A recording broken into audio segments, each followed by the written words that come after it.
Bismillah ar-Rahman ar-Rahim. Assalamu alaikum wa rahmatullah. Aujourd'hui, je vais vous parler d'un miracle explosif, subhanallah, du Coran. C'est juste étonnant. De quoi je vais vous parler? Je vais vous parler aujourd'hui du Big Bang. Boum, on connaît tous le Big Bang, on a tous appris l'histoire du Big Bang. Ouais, l'univers au début, ça formait tous, tout était mélangé, ça formait tous une masse compacte. Après, ça a explosé, boum, tu vois. Comment on dit, les pierres se sont dispersées, machin. Après, ça s'est assemblé pour former des planètes, etc., etc., etc. Alors, qu'est-ce qu'Allah subhanahu wa ta'ala, il nous dit dans le Coran? Allez-y, dans la sourate Les Prophètes, sourate Al-Anbiya, c'est la sourate 21 ou 22, je sais pas, vous chercherez bien sûr, vous ferez cet effort-là. Sourate Les Prophètes, Al-Anbiya, au verset 30, Allah subhanahu wa ta'ala, il nous dit ceci, écoutez. أعوذ بالله من الشيطان الرجيم أولم يرى الذين كفروا أن السماوات والأرض كانتا رتقا ففتقناهما وجعلنا من الماء كل شيء حي أفلا يؤمنون. Allah il nous dit ceci, écoutez, ceux qui ont mécru n'ont-ils pas vu que les cieux et la terre formaient une masse compacte? Allah il te dit les cieux et la terre formaient une masse compacte. Ensuite, nous les avons séparés et fait de l'eau toute chose vivante. Ne croiront-ils donc pas? Subhanallah. Subhanallah al-Azim. Allah subhanahu wa ta'ala, il vous dit ici, il vous raconte ici le phénomène du Big Bang.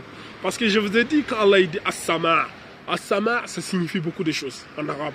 As-Sama', c'est quand tu es dehors, tu lèves les yeux au ciel, tout ce qui est là-haut, là, c'est As-Sama'. Souvent, As-Sama', Allah il parle des étoiles. Souvent, As-Sama', Allah il te parle de la couche d'ozone. Souvent, As-Sama', Allah il te parle du ciel. Souvent, As-Sama', Allah il te parle de l'univers, machin.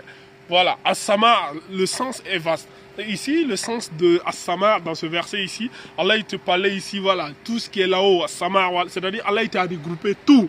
C'est-à-dire tout formait une masse compacte, tu vois. C'est qu'on n'a-t-il pas vu que les cieux et la terre formaient une masse compacte? Ensuite, nous les avons séparés, tu vois. Allah il te dit ici, Allah qui les a séparés. Tout était mélangé. Après, il y a eu une séparation. Et comment cette séparation a eu lieu? À travers une explosion. Ça fait boum. Et ça a créé ce qu'on appelle le phénomène du Big Bang. Et c'est ce phénomène du Big Bang que les scientifiques nous racontent là. Ouais, le phénomène du Big Bang, machin. Alors que le Coran, il nous a parlé de cela depuis le 7e siècle. Et regarde la précision encore du Coran.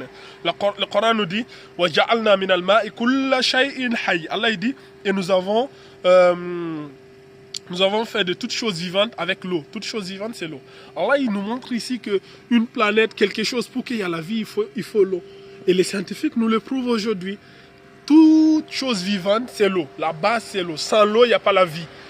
Ils sont en train de chercher sur les autres planètes, sur la planète Mars, sur la planète Jupiter, sur les planètes Pluton, est-ce qu'il y a l'eau? Voilà. Tant qu'il n'y a pas l'eau, ça veut dire la vie est impossible.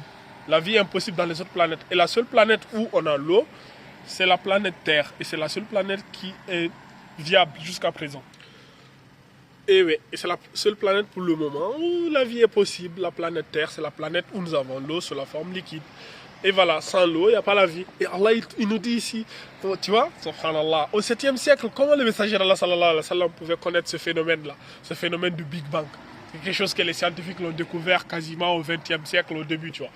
Allah subhanahu wa ta'ala, il te parlait de cela au 7e siècle dans le désert d'Arabie. Ça encore, c'est un grand miracle qui montre que le Coran, ce n'est pas la parole d'un humain, c'est la parole d'Allah subhanahu wa ta'ala, le Seigneur des humains. C'était impossible. Le messager d'Allah sallallahu alayhi wa sallam, il n'avait pas, c'était pas un astronaute, il n'avait pas de satellite, de NASA, d'appareil pour monter au ciel, il n'avait pas de loupe, de télescope, tout ce que vous voulez, tu vois.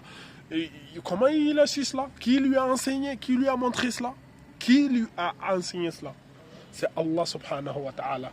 Sur ce, هذا أعلم والله عز وجل على أعلم سبحانك اللهم وبحمدك أشهد أن لا إله إلا أنت أستغفرك وأتوب إليك وآخر الدعوانا الحمد لله رب العالمين.